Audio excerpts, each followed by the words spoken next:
Olá! Sejam muito bem-vindos aos Ossos do Coiote. Aqui falaremos sobre histórias de terror. Se prepare, seu horror vai começar agora. No quarto de hospital, o ar era denso, saturado de antisséptico misturado a um cheiro acre que Lucas não conseguia nomear. Algo que fazia seus dentes rangerem, como se o ambiente pulsasse com segredos que ele preferia ignorar. A luz fluorescente zumbia no teto, um som que lembrava o crepitar de galhos secos ou o murmúrio de insetos em um pântano esquecido.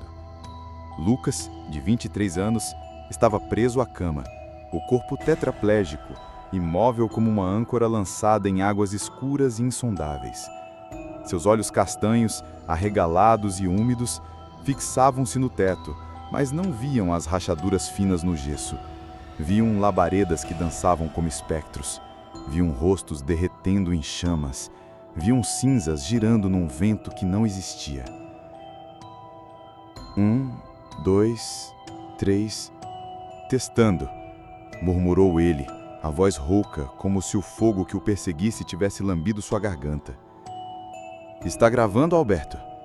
O enfermeiro, Alberto, um homem de meia-idade, com olhos gentis e rugas que traíam noites sem sono, segurava um celular de última geração. Seu sorriso hesitava, tentando confortar, mas tremia nas bordas, como se pressentisse que a história de Lucas era mais do que palavras. Está gravando, Lucas, respondeu Alberto, a voz suave, mas tensa. O som está baixo, mas o celular é bom. Pode contar. Lucas respirou fundo, o peito subindo com esforço, e seus olhos desviaram para um canto do quarto onde a luz parecia se dobrar, como se a escuridão ali tivesse peso, pronta a dar forma a algo que ele temia. Engoliu em seco, a garganta seca como papel queimado. Essa é a história que mudou minha vida. Não é qualquer história, Alberto. É um aviso. Espero que chegue a alguém. Ele olhou para o enfermeiro que assentiu, os dedos apertando o celular com força, como se temesse que a história pudesse escapar. O Alberto é um cara legal, fã de histórias sobrenaturais. Provavelmente lê Stephen King nas horas vagas. Ele tentou rir, mas o som morreu em um suspiro. Ele disse que, se for boa, pode levar para uma rádio para narrarem. Não é uma história agradável, mas é o que tenho. Alberto deu um sorriso tímido, confirmando com um aceno. Mas seus olhos não deixavam Lucas. Havia neles uma mistura de curiosidade e pena, como se ele sentisse o peso que Lucas carregava, nos ossos, na alma, em cada batida fraca do coração. Não há um dia em que eu não pense no que aconteceu, no que fizemos, nas consequências. Foram caras, sabe? Muito caras. Você deve ter ouvido falar há uns 6 meses, nos jornais ou na TV, sobre a tragédia no interior de São Paulo. Eu fui o causador da tragédia, onde vários ciganos morreram queimados. Eu hesitei, os olhos vidrados, como se as chamas dançassem nas paredes do quarto. Estou me adiantando. Vou contar desde o princípio. Eu sempre fui um idiota, Alberto. Um moleque burro, inconsequente, que se deixava levar pelos outros, cheio de ideias idiotas que achava engraçadas, mas que nunca levavam a nada. Eu, Diego e Mateus nos conhecíamos desde o colégio. Éramos aqueles caras, sabe? Os que se achavam espertos, causando confusão, dando dor de cabeça para os pais, para os professores, para todo mundo. Enquanto outros sonhavam com faculdade, com sair daquele buraco, a gente não dava a mínima para o futuro. Até que uma noite qualquer, nossa farra virou tragédia. E o que veio depois, eu parei, os olhos fixos em algo além do quarto. Não desejo isso a ninguém. Toda vez que fecho os olhos, vejo o fogo. Ouço os gritos, sinto eles me encarando. Lucas sentia um peso no peito, pequeno, mas constante. Ele não era como Mateus, que ria de tudo, nem como Diego, que parecia não pensar nas consequências. Lucas pensava. Ele se lembrava do rosto de Dona Maria quando encontrava suas galinhas espalhadas, do suspiro cansado de Dona Clara quando voltava do trabalho e o encontrava deitado, sem fazer nada. "Você tem que ser melhor, Lucas", dizia ela, mas ele não sabia como. Naquela primavera, algo novo chegou à Pedra Branca. Um grupo de ciganos montou acampamento em um terreno baldio na saída do bairro, um pedaço de terra esquecido onde o capim crescia alto e pneus velhos apodreciam ao sol. Eram 30 barracas, um mosaico de cores, vermelho sangue, azul céu, amarelo mostarda, verde musgo, que desafiavam a monotonia da cidade. As barracas eram costuradas com retalhos, algumas com bordados intrincados que pareciam contar histórias de viagens, de estrelas, de promessas quebradas. Outras tinham rasgos remendados, como cicatrizes de uma vida nômade, mas brilhavam sob o sol como joias empoeiradas. À noite, sob a luz da lua, pareciam lanternas de papel, pulsando com uma vida que a cidade não entendia.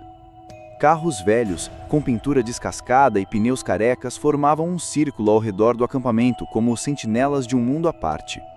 Um Fusca vermelho com manchas de ferrugem tinha uma cortina de contas pendurada na janela, que tilintava ao vento. Uma caminhonete preta exibia uma lua crescente pintada na porta, um símbolo que parecia carregar segredos antigos. O acampamento era vivo, pulsante, cheio de sons e cores que contrastavam com as ruas de terra batida, os bancos quebrados da pracinha, o sino previsível da igreja. Crianças corriam entre as barracas, descalças, os cabelos despenteados, os olhos brilhando como estrelas. Uma menina, com tranças enfeitadas com fitas vermelhas, girava em círculos cantando uma melodia que parecia um feitiço, sua voz doce misturando-se ao vento. Um menino, com um chapéu grande demais para sua cabeça, corria atrás de um cachorro magro, rindo enquanto o animal latia e pulava. Outra criança, menor, segurava um cavalo de madeira esculpido, galopando em um mundo que só ela podia ver. Mulheres de saias longas com lenços coloridos amarrados nos cabelos sentavam-se em círculo, trançando os cabelos umas das outras com uma precisão que parecia um ritual. Seus dedos moviam-se rápidos, entrelaçando fios de cabelo com fitas e contas, enquanto conversavam em vozes baixas, rindo de vez em quando, como se compartilhassem segredos que a cidade nunca entenderia. Uma delas, mais jovem, com olhos que pareciam ver além do horizonte, embalava um bebê que dormia tranquilo, embalado pelo som das vozes. Outra, com um lenço verde esmeralda, contava histórias para as crianças, suas mãos gesticulando como se desenhassem as palavras no ar. Um velho, com cabelos grisalhos e dedos nodosos, sentava-se perto de uma fogueira, tocando um violão que parecia tão velho quanto ele. As notas saíam lentas, melancólicas, como se cada acorde contasse uma história de terras distantes, de noites sob estrelas diferentes. Ele não olhava para as cordas, mas para o fogo, como se visse algo nas chamas que ninguém mais podia ver. Às vezes cantava, uma voz rouca que parecia carregar o peso de séculos, e as crianças paravam para ouvir, hipnotizadas. Uma noite, Lucas, passando pelo terreno baldio com Diego e Mateus, ouviu a melodia do velho. Era uma música que parecia puxá-lo, como se o chamasse para um lugar que ele não conhecia, mas que sentia no peito. Ele parou, mas Mateus riu e o puxou. "Para de sonhar, Lucas, é só um velho tocando." Perto do velho, uma idosa, com rugas tão profundas que pareciam mapas de um mundo esquecido, sentava-se em uma cadeira de madeira lendo as mãos das crianças que se aproximavam. Ela segurava suas mãos pequenas com cuidado, traçando as linhas das palmas com um dedo ossudo, e ria, um som baixo e quente, como se visse futuros que ninguém mais podia imaginar. "Você vai longe", dizia a uma menina, que sorria, sem entender. "Você vai carregar o fogo", dizia a um menino, que franzira a testa, confuso. Às vezes olhava para o céu, como se lesse as estrelas e murmurava palavras em uma língua que parecia mais antiga que a terra sob seus pés. E havia um homem alto, de cabelos brancos que caíam pelos ombros, com olhos fundos que pareciam buracos. Ele não falava muito, mas sua presença era como uma sombra que pairava sobre o acampamento. Vestia um colete preto sobre uma camisa vermelha e um chapéu de feltro inclinado sobre a testa.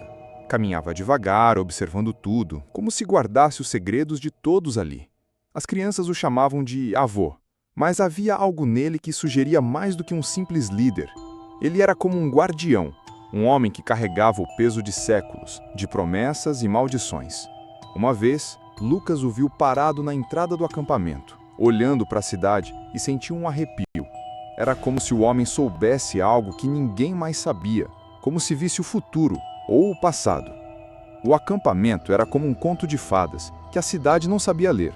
Era vivo, pulsante, cheio de cores e sons que contrastavam com a monotonia de Pedra Branca. Mas a cidade olhava para ele com desconfiança, com medo, com desprezo. No bar do seu João, os homens falavam baixo, dizendo que os ciganos roubavam, que enganavam, que eram sujos. Na escola, os professores alertavam os alunos para não se aproximarem do terreno baldio. Na igreja, o padre falava de forasteiros que não seguem os caminhos de Deus. Era como se aquelas palavras fossem um feitiço, repetido até se tornarem verdade. Havia lendas também. Dona Maria, a velha que morava na esquina, dizia que os ciganos carregavam maldições antigas, que sabiam falar com os mortos, que podiam amaldiçoar uma cidade inteira com um olhar. Seu João, no bar, contava que anos atrás um grupo de ciganos passara pela cidade e que depois disso a colheita de milho falhara por 3 anos. Outra história, contada pela mãe de Diego, falava de uma mulher cigana que há décadas amaldiçoara um fazendeiro que a expulsara de suas terras. O fazendeiro perdeu tudo, sua casa, sua família, sua sanidade. Ninguém sabia se era verdade, mas todos acreditavam, porque histórias assim eram o que mantinham a cidade viva, mesmo que fosse com medo. Lucas ouvia e acreditava, não porque tivesse provas, mas porque era mais fácil acreditar no que todos diziam. Era mais fácil do que pensar. A culta era uma sombra que seguia Lucas mesmo antes da tragédia. Ele a sentia em cada bronca de Dona Clara, em cada olhar de reprovação do seu Zé, em cada sermão do padre. Ele sabia que não era o filho que sua mãe queria, que não era o homem que ela sonhava que ele se tornasse. Você tem que ser melhor, Lucas, dizia ela. E ele queria, mas não sabia como. Cada travessura com Diego e Mateus, cada maçã roubada, cada galinha assustada, cada frase escrita no quadro negro era uma tentativa de preencher o vazio, de ser alguém, mesmo que fosse só o garoto que causava problemas. Mas cada travessura deixava uma marca, um peso no peito que ele tentava ignorar. Naquela primavera, quando o tédio parecia maior do que nunca, a culpa estava prestes a crescer, a se transformar em algo que ele nunca poderia carregar. Naquela noite, um sábado no final da primavera, o ar estava quente, pegajoso, com o perfume das flores selvagens misturado ao cheiro de terra úmida. Lucas, Diego e Mateus estavam na pracinha, uma garrafa de pinga barata passando de mão em mão, o líquido queimando a garganta e embotando os sentidos. A pracinha era um lugar triste, com bancos quebrados e um balanço que rangia mesmo sem vento. Mateus, recostado em um poste, os olhos brilhando com aquele brilho perigoso, falou primeiro. "Estou de saco cheio dessas músicas toda noite", disse ele, a voz carregada de tédio e desafio. "Parece que estão rindo da gente, sabe? Como se fossem donos do pedaço." Diego riu, os dentes brilhando sobre a luz fraca do poste. Ele pegou a garrafa, tomou um gole longo e passou a mão na boca. "E se a gente desse um susto neles?", disse Mateus, inclinando-se para a frente como se a ideia tivesse acabado de nascer, embora Lucas soubesse que ela já estava ali, fermentando na mente de Mateus há dias. "Umas tochas", disse Mateus, como se fosse a coisa mais natural do mundo. "A gente joga nas barracas, assusta eles e corre. Não vai machucar ninguém, só para eles aprenderem a não se meter onde não são chamados." Lucas sentiu um aperto no peito, um aviso que ele ignorou. Talvez fosse o álcool. Talvez fosse a vontade de ser visto, de ser alguém na cidade que nunca olhava para ele. Ele riu, mesmo sabendo, lá no fundo, que não era engraçado. "Tipo o quê?", perguntou Diego, já empolgado, os olhos brilhando com a promessa de caos. "Umas tochas", disse Mateus, como se fosse a coisa mais natural do mundo. A gente joga nas barracas, assusta eles e corre. Não vai machucar ninguém, só para eles aprenderem a não se meter onde não são chamados. E mesmo assim, ele foi em frente. Por quê? Porque queria ser visto? Porque queria ser parte de algo? Ou porque, no fundo, ele acreditava nas histórias que a cidade contava sobre os ciganos? Eles foram até a casa de Mateus, onde o pai guardava ferramentas e trastes em um barracão nos fundos. O lugar cheirava a óleo rançoso e madeira úmida. Havia tábuas velhas, panos encardidos e, o mais importante, um galão de gasolina com um cheiro que parecia prometer caos. Fizeram as tochas em silêncio, cada um perdido nos próprios pensamentos, mas movidos por uma energia que era ao mesmo tempo excitante e errada. Lucas segurava o pano encharcado de gasolina, sentindo o peso do que estava por vir, mas não disse nada. Ele pensava em Dona Clara, em como ela ficaria desapontada se soubesse. Ele pensava na menina das tranças, rindo no acampamento. Mas ele não parou. Às 11 da noite, com o bairro adormecido, chegaram ao terreno baldio. A lua cheia pendia no céu, gorda e prateada, iluminando as barracas como se fossem lanternas de papel. O som do violão ainda ecoava, misturado a risadas e vozes que cantavam. As crianças já não corriam, mas algumas ainda estavam acordadas, sentadas perto das fogueiras, ouvindo as histórias da idosa. A mulher jovem, com o bebê no colo, embalava-o suavemente, enquanto o velho do violão tocava uma melodia que parecia um lamento. O homem de cabelos brancos estava de pé, olhando para o céu, como se soubesse que algo estava por vir. Lucas, escondido atrás de uma árvore, sentiu o coração disparar. Não era só excitação, era medo, era remorso. "Está com medo, Lucas?" sussurrou Diego, acendendo a primeira tocha. A chama subiu rápido, lambendo o pano encharcado de gasolina. E o rosto de Diego ficou iluminado, os olhos brilhando com algo que não era só diversão. "Para de ser frouxo", disse Mateus, acendendo a própria tocha. No 3. 1, 2, 3. As tochas voaram, girando no ar como estrelas cadentes feitas de fogo. Aterrizaram nas barracas e, por um momento, nada aconteceu. A música continuou, as risadas não pararam, mas então o fogo encontrou algo. Talvez um pano seco, talvez um botijão de gás que ninguém sabia estar ali. Uma explosão rasgou a noite, uma bola de fogo que iluminou o terreno como se o sol tivesse decidido nascer cedo.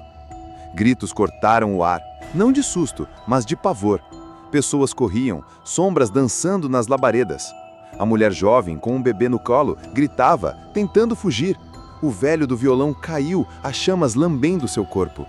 A idosa, lenta demais, foi engolida pelo fogo.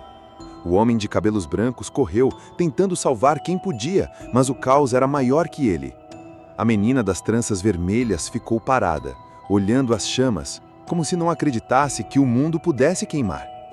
Lucas, Diego e Mateus assistiam, paralisados, a poucos metros dali. "Não queríamos isso", sussurrou Lucas, as lágrimas já escorrendo pelo rosto. Ele via a menina das tranças, os olhos dela fixos nas chamas, e sentia a culpa crescer, como uma onda que o engolia. Mas Mateus o agarrou pelo braço. "Cala a boca", sibilou. "Eles vão desconfiar de nós se você ficar aí chorando. Vamos embora!" Correram, o som dos gritos ecoando atrás deles, misturado ao crepitar do fogo. Chegaram a um trecho de terra batida, onde a mata alta os engoliu.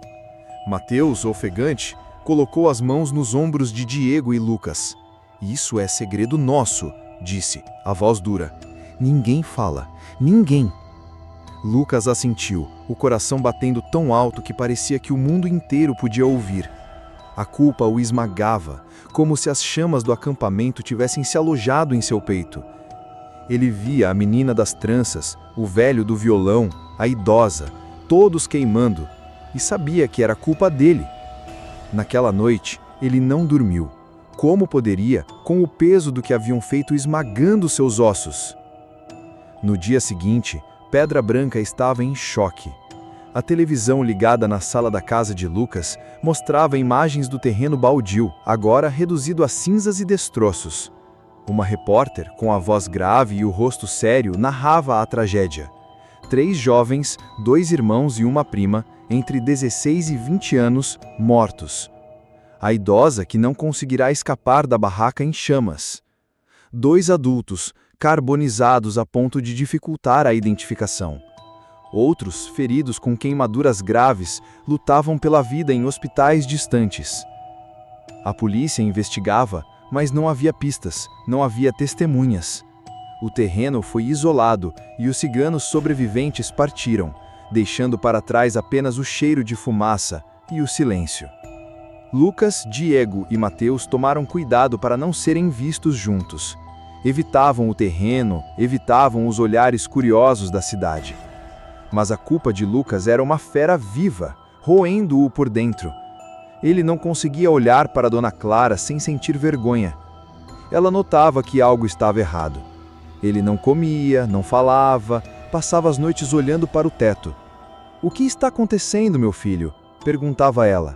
Mas Lucas apenas balançava a cabeça. Como poderia contar? Como poderia dizer que era responsável por mortes, por gritos, por chamas que ainda queimavam em sua mente? Na escola, os professores falavam baixo, os alunos cochichavam. Dona Maria, a velha da esquina, disse que o fogo era uma maldição, que os ciganos haviam amaldiçoado as idades antes de partir. Seu João, no bar, jurava que vira sombras dançando no terreno baldio à noite, mesmo depois que o fogo apagou. Lucas ouvia e tentava não acreditar, mas a culpa o fazia acreditar. Ele via a menina das tranças em cada esquina, ouvia a música do velho do violão em cada silêncio. Ele sentia o peso dos olhos do homem de cabelos brancos, mesmo estando tão longe. A culpa o seguia como uma sombra. Ele se lembrava de cada momento no acampamento, cada risada das crianças, cada nota do violão, cada palavra da idosa. Ele se lembrava de como a cidade os odiava, de como ele acreditara nas histórias, de como ele jogara a tocha. Ele se lembrava do rosto de Dona Clara, que sempre quis que ele fosse melhor. "Você não vai ser como seu pai", dizia ela. Mas Lucas sentia que era pior. Seu pai apenas fugira. Ele destruíra vidas. 3 dias depois, na casa dos pais de Mateus, eles tentavam fingir que nada havia mudado. Jogavam videogame, riam alto, bebiam refrigerante quente como se fossem inocentes. Mas o ar estava pesado, como se a própria casa soubesse do segredo. A culpa de Lucas era uma corrente, puxando-o para baixo, mas ele não dizia nada. Então, alguém bateu à porta. Mateus, com sua confiança habitual, foi atender, mas quando abriu a porta, deu um passo para trás, o rosto pálido. Lá estava o homem de cabelos brancos, o líder do acampamento, alto e magro, com a pele morena queimada pelo sol e rugas profundas que pareciam sulcos de um rio seco. Seus cabelos caíam pelos ombros e ele usava um colete preto sobre uma camisa vermelha, um chapéu de feltro inclinado sobre a testa. Na mão direita, segurava uma sacola de pano. Seus olhos eram fundos, tão fundos que pareciam buracos, e quando ele olhou para os 3, Lucas sentiu o ar esfriar, como se a noite tivesse entrado na casa. A culpa o engoliu, como se o velho pudesse ver cada pensamento, cada erro, cada tocha jogada. "Vamos ter uma conversa", disse o velho, a voz grave, como se viesse de um lugar além do mundo. Havia ironia nas palavras, mas também uma raiva contida, como o ronco de um trovão antes da tempestade. Lucas não conseguiu responder. Apenas assentiu, o coração disparado. Diego e Mateus, igualmente pálidos, ficaram ao seu lado, como se a proximidade pudesse protegê-los. "Sou o chefe do povo que vocês atacaram covardemente", continuou o velho, os olhos fixos neles, como se pudesse ver através de suas almas.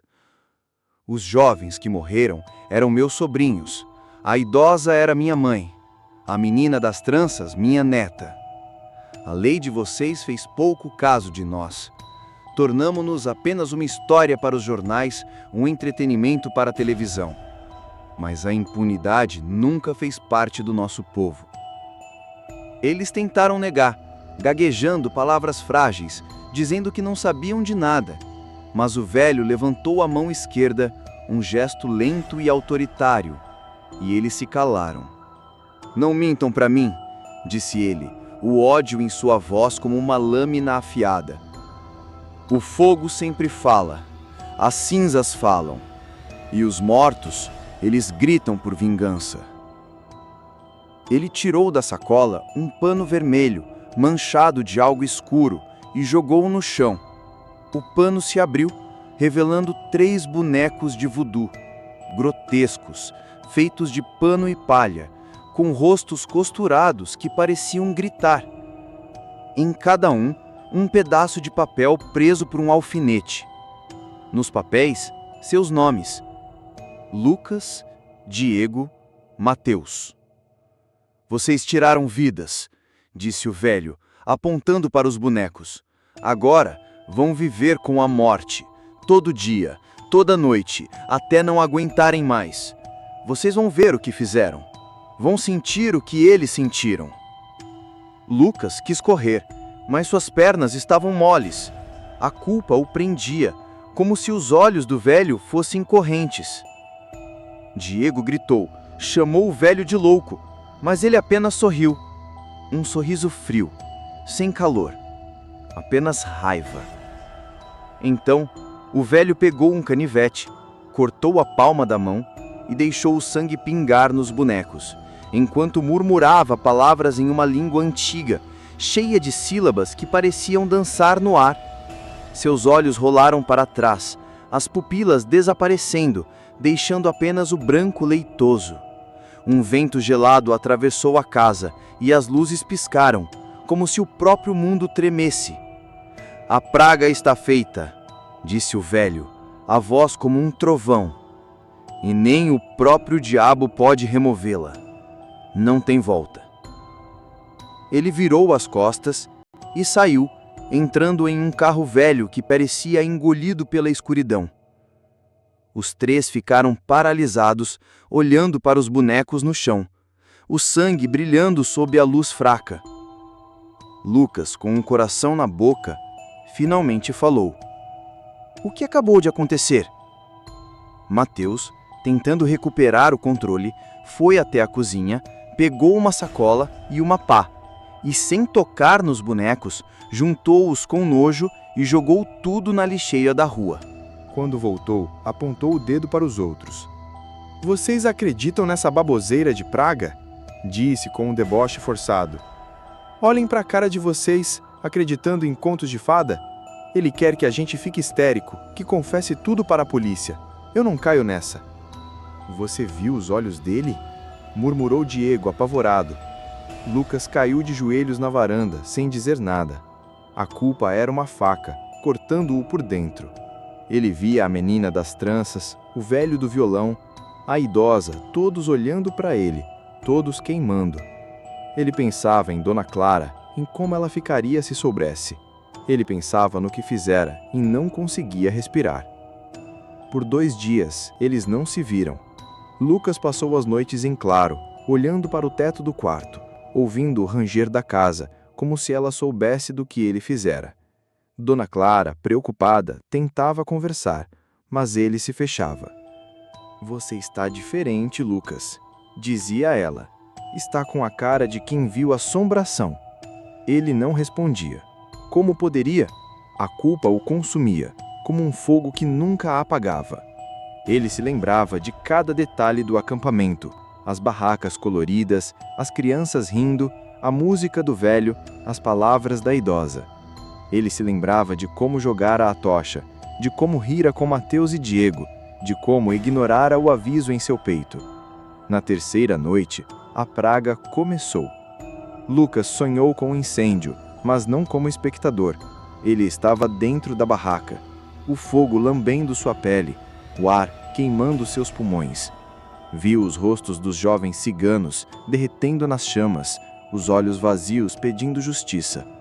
A idosa, com suas rugas como mapas, apontava para ele, a boca aberta em um grito silencioso.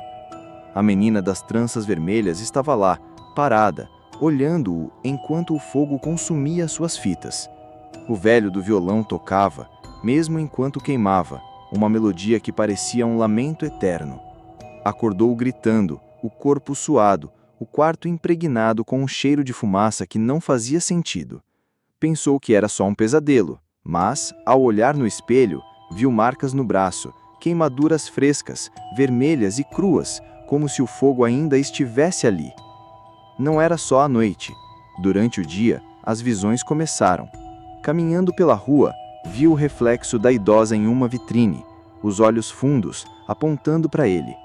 Na sombra de uma árvore, enquanto esperava o ônibus, viu a silhueta do velho do violão, as mãos ainda segurando um instrumento que queimava.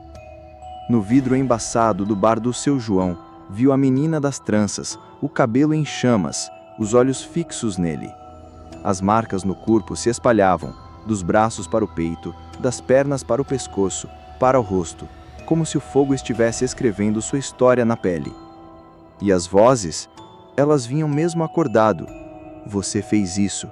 Sussurravam, às vezes em português, às vezes na língua dos ciganos, que ele não entendia, mas que parecia cortar sua alma. Você vai queimar. A culpa era um monstro, devorando-o por dentro. Ele não conseguia olhar nos olhos de Dona Clara sem sentir que a traíra. Ele não conseguia passar pela pracinha sem ouvir os gritos do acampamento. Ele não conseguia fechar os olhos sem ver as chamas. Ele tentava se convencer de que era apenas medo, de que Mateus estava certo, de que o velho era apenas um louco. Mas a culpa dizia o contrário. A culpa dizia que ele merecia tudo o que estava por vir. Ele ligou para Diego, que estava em pânico. Ele sonhara a mesma coisa, vira as mesmas figuras. Mostrou a Lucas o braço, coberto de marcas idênticas. Ligaram para Mateus, que não atendeu. Mais tarde, encontraram-se na casa de Diego. Ele estava irreconhecível, com olheiras fundas, tremendo, os olhos vidrados. Eles sabem, Lucas, disse Diego, a voz trêmula. Eles estão aqui. Eu vi a menina das tranças na janela ontem. Ela estava me olhando, com o cabelo pegando fogo. Foram até a casa de Mateus, mas ele não os recebeu. A mãe dele, com olhos preocupados, disse que ele estava trancado no quarto, falando sozinho. "O que vocês aprontaram dessa vez?" perguntou ela. Eles não responderam. Lucas queria confessar, queria pedir perdão, mas a culpa o silenciava. Ele pensava em Dona Clara, em como ela ficaria se soubesse. Ele pensava na menina das tranças, na idosa, no velho do violão, e a culpa o engolia. A cidade não falava de outra coisa. No bar do seu João, os homens diziam que o fogo era uma maldição cigana, que os mortos voltariam para se vingar. Dona Maria jurava que vira sombras no terreno baldio, dançando sobre a lua. Na igreja, o padre falava de pecados e castigo. Lucas tentava não ouvir, mas as vozes da cidade ecoavam as vozes da praga. Ele foi à igreja, ajoelhou-se e rezou, pedindo perdão. O padre, com olhos severos, disse: "Deus perdoa, mas o pecado deixa marcas." Lucas olhou para os braços, as queimaduras pulsando, e saiu correndo. Foi a um pai de santo, que balançou a cabeça. "Essa praga é forte, feita com sangue e ódio. Não tenho solução." Um mês depois, Diego não aguentou. Lucas o encontrou na garagem, pendurado por uma corda, o corpo balançando como um pêndulo.